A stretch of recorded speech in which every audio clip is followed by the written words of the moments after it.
On a rainy morning in Lagos, a billionaire CEO on his way to a life-changing business deal spotted a homeless woman standing in the downpour, clutching two fragile babies to her chest. What he did next not only shocked everyone who witnessed it, but changed all their lives forever.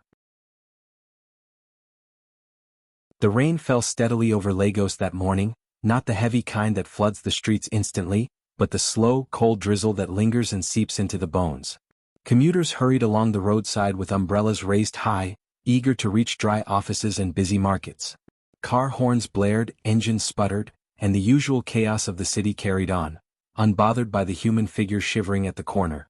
Amara stood barefoot on the wet pavement, her clothes soaked through and clinging to her thin frame.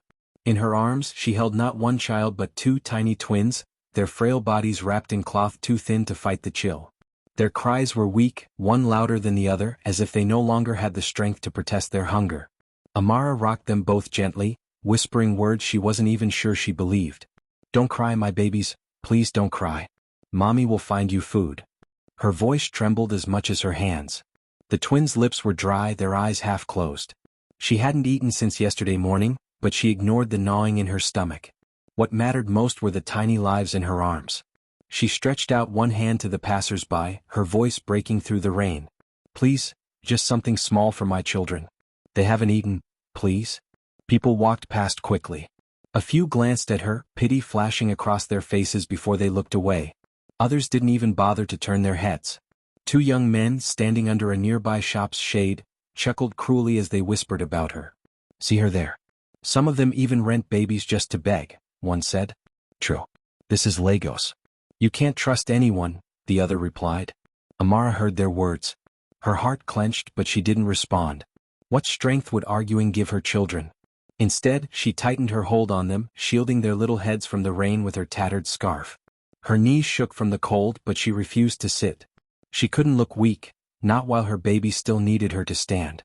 The morning traffic splashed dirty water on her bare feet as cars rushed by. She could smell fried plantain and akara from a street vendor across the road, and her stomach twisted painfully. Still, she whispered again to her babies. "Don't worry, Chitty. Don't cry, Chica. Help will come. I will stand here until someone helps us." Her lips quivered as she pressed a kiss on each small forehead. The rain dripped from her eyelashes, but she didn't move. Her spirit was breaking, but her mother's love held her in place. What Amara didn't know was that her words were not empty. Help was closer than she imagined. Inside a sleek black SUV a few cars away, a man sat in the back seat, watching her through the tinted window. His gaze lingered not out of curiosity, but because something about the sight struck him deep. The black SUV crawled along the congested street, its sleek frame glistening under the drizzle. Inside the tinted windows, the air was cool, perfumed faintly with leather and cologne. Adrian Cole sat at the back, his tall frame relaxed against the seat, though his sharp eyes betrayed the weight on his mind. Today was supposed to be important. He was headed to a high-stakes meeting with foreign investors. A deal worth millions, one that could expand his company beyond Nigerian borders. The driver kept reminding him of the time, occasionally glancing at the dashboard clock as if its ticking could move traffic faster. "Sir, we may be a bit late if this traffic doesn't clear," the driver said cautiously. Adrian didn't respond immediately. His gaze had shifted to something outside. Between the blur of umbrellas and darting pedestrians, he caught sight of a figure that made him sit forward. There at the edge of the road stood a young woman soaked to the skin. In her arms, two small babies, their thin cries piercing even through the sound of rainfall and traffic. She wasn't loud like other beggars Adrian had seen. She wasn't running after cars or blocking windows. She simply stood there, rocking the children, her lips moving softly, her eyes full of desperation. Adrian felt something stir in his chest. At first he tried to look away, but his eyes refused to obey. There was something raw, something real in her posture. The way she clutched both children as though they were her last possession in the world. The rain plastered her hair to her face, her dress torn and clinging to her frail frame. The driver noticed Adrian's silence and followed his gaze. His expression hardened. "Sir," he muttered, "don't let her fool you. Many of them do this for money. Some even borrow children to beg." Adrian's jaw tightened. He'd heard those stories before, yes, but this didn't feel staged. This was no act. He saw the trembling in the baby's lips, the way one of them tried weakly to suck on the corner of the other's cloth, searching for comfort. He saw the mother's eyes, tired, red, but unyielding, her entire being focused on keeping them alive. He leaned forward. "Stop the car." The driver blinked. "Sir?" I said stop the car. Adrian's voice was calm but firm, leaving no room for argument. The SUV rolled to a halt beside the curb. The driver sighed and pulled over, muttering under his breath about delays and meetings. But Adrian had already opened the door. The rain met him instantly, soaking into his tailored suit, but he didn't care. People turned their heads when they saw him step out. Adrian Cole was not just any man. His face often graced the business pages, his name carried weight in corporate boardrooms. But right now he wasn't a billionaire CEO. He was simply a man walking toward a woman and her babies in the rain. As he approached, Amara finally looked up. Her eyes widened, startled to see a tall, well-dressed stranger standing before her. The twins whimpered softly in her arms. Adrian's voice was gentle, cutting through the rain. "Good morning." For a moment, Amara froze. The man standing before her looked out of place, tall, broad-shouldered, his tailored suit already darkened by the drizzle. He wasn't shielding himself from the rain, though he could have. Instead, he stood calmly, his eyes fixed on her with a kind of seriousness she couldn't read. She lowered her gaze quickly, tightening her grip on the twins. Strangers rarely stopped for her, and when they did, their words cut more than they healed. She braced herself for another insult or suspicion. But instead, his voice came again, softer this time. "What are their names?" Amara blinked, caught off guard. Slowly she raised her head. "Chitty and Chica," she said, her voice trembling. Adrian's gaze shifted to the babies. Their tiny bodies were shivering, their lips pale from hunger and cold. He bent slightly, his eyes softening as he studied their faces. "Have they eaten today?" Amara shook her head, shame burning through her chest. "No, sir. Not since yesterday morning." Her voice cracked as she spoke, and she turned her face away quickly, as though hiding her weakness might protect her dignity. Adrian straightened slowly, the rain dripping from his hair onto his face. "And you? Have you eaten?" Her lips pressed together before she whispered, "It doesn't matter, sir. I only need something for them." She adjusted Chica in her arms, rocking the child who whimpered softly against her shoulder. For a moment, silence hung between them, broken only by the sounds of traffic and the persistent drizzle. Adrian could have walked away, many would have. He had a meeting worth millions waiting, a boardroom full of investors ready to make decisions. But in this moment, none of that mattered. "Come with me," he said finally. Amara's eyes darted up, startled. "Sir?" "Come. Let me help you," he repeated, his tone steady, reassuring. Amara hesitated. Her instincts screamed caution. Men with expensive suits and cars did not stop for women like her, not unless they wanted something in return. Fear mixed with confusion as she studied his face. Yet, when her gaze met his, she found no mockery, no hunger, no disgust. Only kindness. She looked down at her babies again. Their tiny hands were stiff with cold, their cries weaker now than before. Her heart squeezed painfully. What if this man truly wanted to help? What if this was the moment she had prayed for last night in that half-broken shelter? Her lips trembled. I don't know." Adrian took a slow step closer, careful not to frighten her. "I promise you and your children will be safe. Trust me." The twins stirred in her arms. One whimpered, the other let out a tired, fragile cry. Amara felt her chest cave in. She took a shaky breath, then gave the smallest of nods.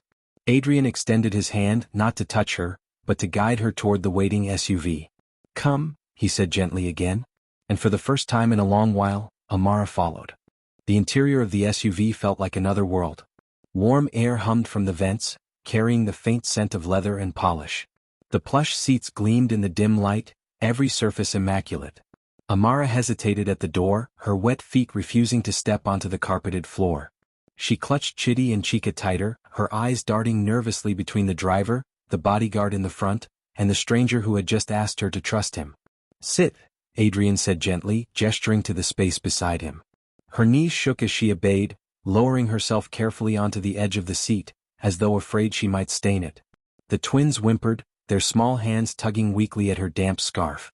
She whispered soothingly to them, rocking both against her chest. Adrian watched her in silence for a moment. She looked so out of place, soaked hair clinging to her face, water dripping onto the polished seat. Yet there was a quiet dignity in the way she carried herself, holding her babies close, protecting them even here, even now. Reaching across, Adrian picked a folded blanket from the seat beside him. "Here," he said, extending it to her. Amara's eyes flickered with uncertainty. Slowly, with trembling fingers, she took the blanket. She opened it clumsily, wrapping Chitty first, then Chica, tucking the fabric around their tiny bodies. When she saw them stop shivering at least a little, her shoulders sagged with relief. "Thank you," she whispered. Her voice was barely audible, but it carried the weight of a soul used to being ignored. Adrian nodded. He leaned forward and retrieved a clean towel from the small compartment under the seat. "And this, dry yourself." Amara shook her head. "No, sir, it's fine. The babies. They're warm now," Adrian interrupted gently. "You need to be strong if you're going to care for them. Please." For a moment she hesitated. Then, with careful movements, she dabbed at her face and arms. Her thin dress clung stubbornly to her body, but at least the dripping slowed. The driver's eyes met Adrian's briefly in the mirror, his brow furrowed. He didn't speak, but the unspoken question hung in the air. Who is this woman, and why are we bringing her along? Adrian ignored the look. Instead, he turned back to Amara. "What's your name?" She lowered her gaze. "Amara." "Amara?" he repeated slowly, as though committing it to memory. "Where do you stay?" Her lips parted, but no sound came at first. She swallowed hard, adjusting the twins. We don't have a home, sir. I sleep wherever the rain doesn't reach." The words sank heavy into the space between them. Adrian didn't show shock. He simply exhaled, leaning back in his seat. "You're safe now," he said quietly, almost to himself. Amara blinked, her eyes wet. For the first time in months, those words didn't feel like a lie. The SUV pulled up beside a modest restaurant tucked between shops along a busy street. The smell of fried plantain and rice wafted through the damp air, making Amara's stomach twist painfully. She hadn't eaten in 2 days, and her twins had survived on sips of water she begged from passers-by. The driver parked, clearly puzzled by his boss's decision. "Sir," he muttered, "this place?" Adrian raised a hand, cutting him off. His voice was firm but calm. "It will do." The bodyguard opened the door, and Adrian stepped out first, the drizzle still falling lightly. He turned back to Amara, offering his hand to help her down. She hesitated, then slowly slid from the seat, clutching Chitty and Chica against her chest. Her bare feet touched the wet pavement and she shivered again. Inside, the restaurant buzzed with morning chatter. The clatter of plates and the smell of steaming food filled the air. Conversations paused briefly as eyes turned toward the unusual pair, an elegant man in a tailored suit and a soaked woman carrying twin babies.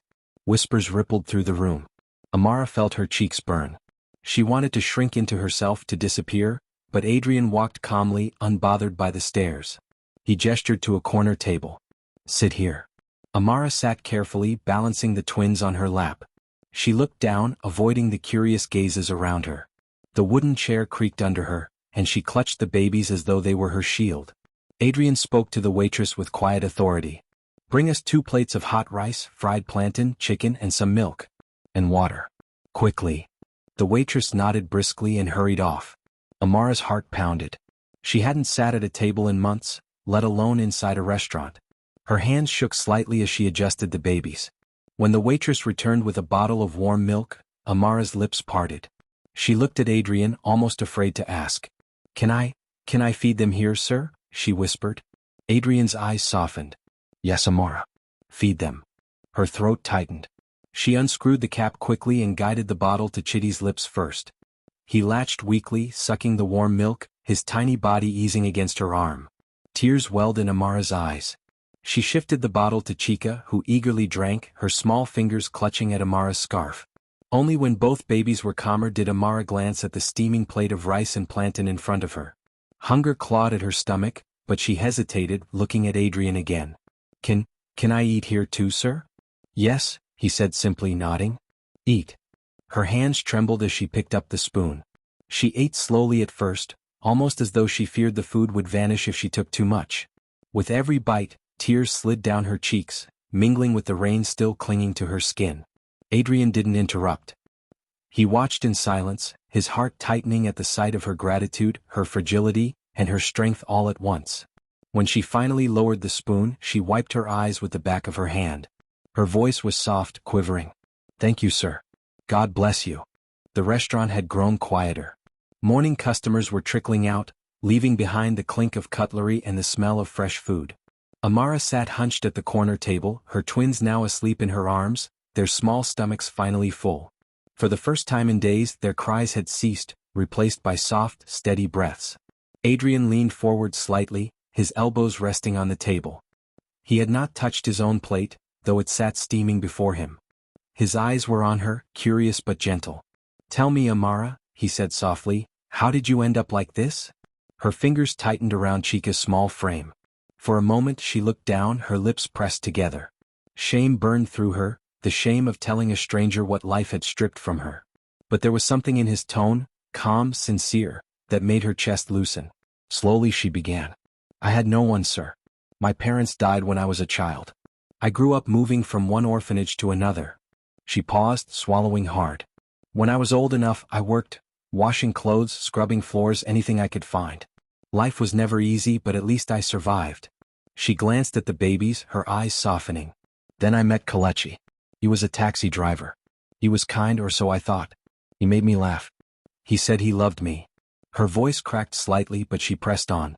"After 1 year, he promised marriage. I believed him. When I found out I was pregnant with twins, I was afraid, but he smiled. He said he was ready. He said he would go back to his hometown to tell his family, because tradition demanded it." Adrian's brows drew together as he listened intently. Amara's gaze fell back to the table. "That was the last time I saw him.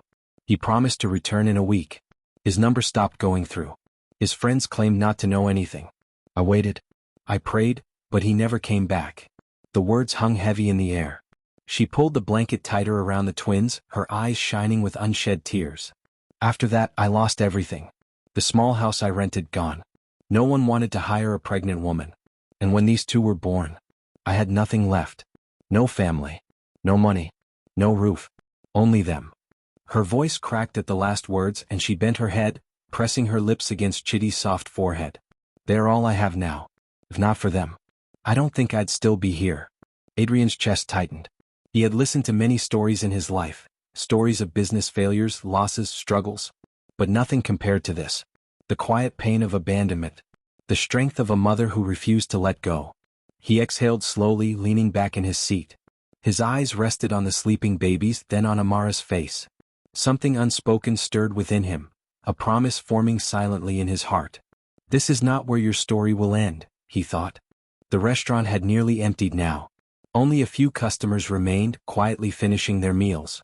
Amara sat with her twins nestled against her chest, their tiny faces peaceful in sleep. For once, their cries had ceased, and that alone made her heart lighter. Adrian checked his wristwatch discreetly. The investors were likely already seated in his boardroom, wondering where he was. The meeting had been planned for weeks, a contract worth millions hanging in the balance. Yet, as he looked across the table at Amara, the thought of walking away felt impossible. He reached into his pocket and pulled out a slim wallet. Opening it, he removed several crisp notes, more than Amara had probably seen in months, and placed them gently on the table in front of her. Her eyes widened. She stared at the money, then at him, her hands trembling. "Sir, this is too much. I can't take all of this." "Take it," Adrian said firmly, his tone calm but resolute. "You need it, for food, for your children." Amara's lips quivered. Slowly, she picked up the notes with both hands, holding them close to her chest as though they were a lifeline.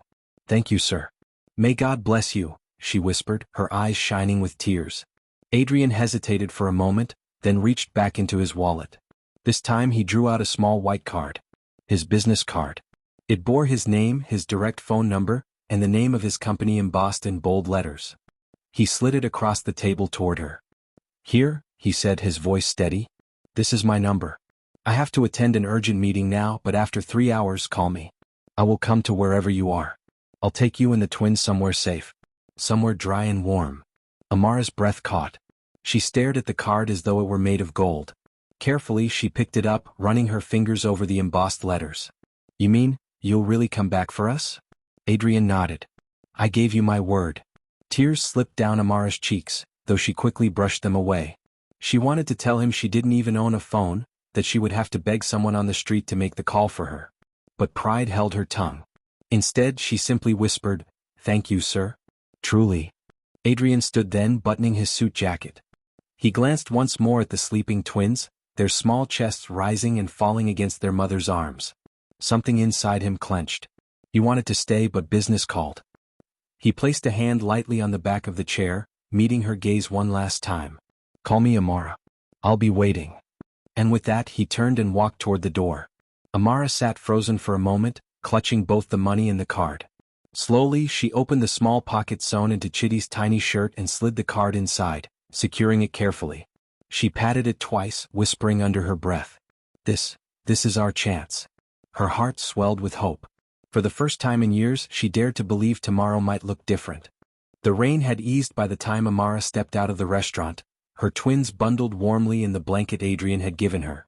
The sun peeked faintly through the gray clouds, glistening against the wet pavement. For the first time in months her heart carried a strange feeling, hope. She clutched the money close to her chest and patted the tiny pocket in Chitty's shirt where she had tucked the business card. The card that held her future. She whispered softly to her sleeping babies, "Don't worry, my loves. Mommy will call him. He will help us."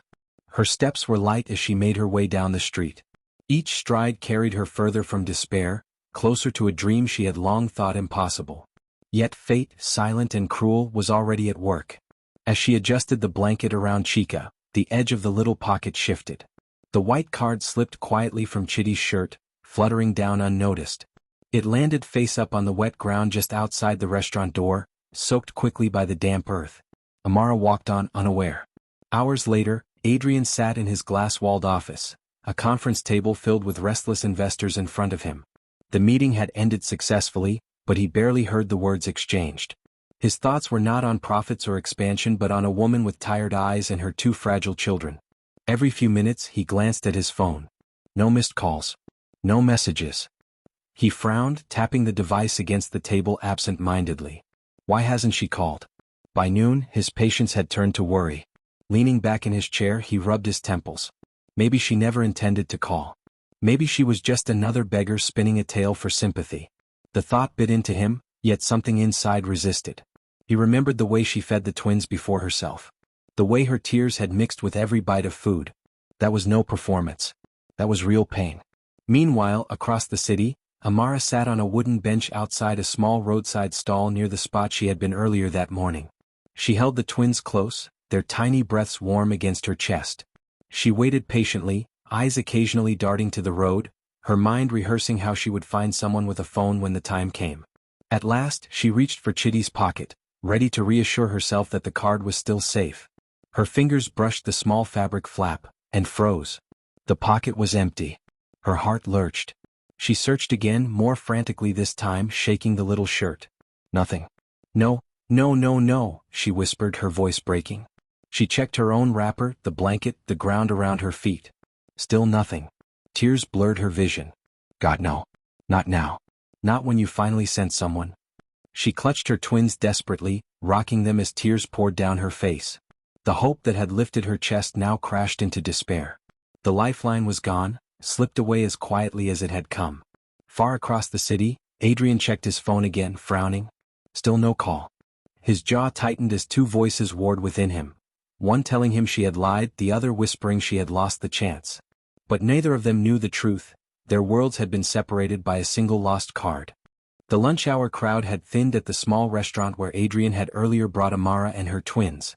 The air smelled faintly of fried food and disinfectant, the tables neatly cleared. Adrian stepped out of his SUV, his face set in quiet determination. His meeting had ended hours ago, yet his heart had refused to let him move on. He needed answers. She hadn't called. Maybe she couldn't. Maybe she never intended to. The questions circled in his mind, gnawing at him until he finally told his driver, "Take me back there." He walked into the restaurant, ignoring the curious stares of the staff. He headed straight to the same table where Amara had sat earlier. For a moment, he saw her there again in his mind, thin, soaked, clutching her babies, whispering thanks between bites of food. His chest tightened. Then something on the floor caught his eye. Near the door, half hidden by a chair leg, lay a small, damp piece of card. He bent down and picked it up. His heart lurched. It was his business card, the same one he had given her. The ink was smudged at the edges from the rain, but his name and number were still clear. He stared at it for a long time, his jaw tightening. Did she throw this away? Or did it fall by accident? The uncertainty weighed heavily. "Good afternoon, sir," a waitress said politely, approaching him. "Would you like something to eat?" Adrian set the wet card gently on the table. His voice was quiet. "Rice and chicken. That's all. The waitress nodded and hurried off. Adrian leaned back in his chair, his gaze fixed on the card. Two voices battled inside him. One said she lied. She never intended to call. The other whispered she lost it. She's still waiting for you. He didn't know which to believe. But one thing was certain, he couldn't stop thinking about her or the twins. Meanwhile, only a few streets away, Amara climbed out of a yellow bus with her babies tied securely to her back. Her feet ached, her body weak, but hope drove her forward. She remembered the restaurant clearly, the street, the table, the very spot where Adrian had sat across from her. If she could just get back there, maybe someone had found the card. Maybe her chance wasn't gone. Her steps quickened, her breath short and fast. She reached the restaurant just as Adrian, having finished his meal, rose from the table. His driver opened the SUV door and he slipped inside, the tinted glass shielding his face from the outside world. Amara walked in seconds later. Her eyes darted immediately to the corner table, her heart pounding. It was empty. She bent down, scanning the floor. Nothing. A waitress approached and Amara asked desperately, "Please, did anyone find a card here earlier?" A small white card. The waitress shook her head. "No, madam. We cleaned everything." Amara's eyes filled with tears. She stepped outside, clutching her twins tightly as they stirred on her back. Her chance had slipped through her fingers again, unaware that the man she was searching for had just left in the car that drove past her. Fate had played its cruelest trick. Night had been cruel. Amara sat inside the shell of an unfinished building, its walls cracked, its roof half gone. The ground was damp, the air heavy with the buzz of mosquitoes. She spread the thin blanket Adrian had given her on the floor and laid the twins down gently. Chitty stirred in his sleep, while Chica's tiny fingers clutched the edge of Amara's wrapper. Amara watched them with tired eyes. Tears streaked her cheeks but she made no sound. She whispered into the shadows, her voice fragile, "God, I don't want my children to grow up like this. Please help us." Her mind returned to Adrian, the way he had looked at her, the kindness in his eyes, the money he had given, the food he had bought. Most of all, the promise. "Call me after 3 hours. I will come to you." She had believed him. She still did. But the card was gone. The lifeline slipped through her fingers like water, leaving her with nothing but memory and hope. For hours she wept quietly, blaming herself. "I failed them. I failed my babies." Yet somewhere deep inside, a small flame refused to die. She wiped her tears with the edge of her wrapper and looked down at her sleeping children. "No," she whispered, her voice firmer. "I will not give up. Tomorrow I will go back. To the same place he found us. If he saw us once, maybe he will see us again." The night dragged on, cold and restless. Mosquitoes bit at her skin and hunger gnawed at her stomach, but she held her babies close until the first light of dawn crept across the broken walls. By morning she was already on her feet. She tied the twins securely to her back, smoothed their little clothes and brushed their hair with her fingers. "We will be okay," she whispered, kissing their foreheads. "I promise." She walked back to the roadside, her steps steady despite her weariness. When she reached the very spot where Adrian's car had stopped 2 days earlier, she paused. The memory of him stepping out of the SUV in the rain came rushing back, as vivid as if it were happening again. Amara stood tall, though her body was weak. She did not stretch out her hand this time. She did not beg. She simply stood there with her children, watching the cars pass, her eyes scanning every black SUV that rolled by. Hours slipped past, the sun rising higher, the air hot and sticky. People glanced at her as they walked by, but she barely noticed. Her heart was fixed on one thought, one hope. He will come. Chitty whimpered softly against her back, and she reached behind to pat him gently. "Don't cry, my loves. Help will come again. I know it will." And so she waited, silent, steadfast, a figure of strength and fragile hope against the chaos of Lagos traffic. What Amara did not know was that destiny was already weaving its way back toward her. Subscribe, like, comment and share for more stories.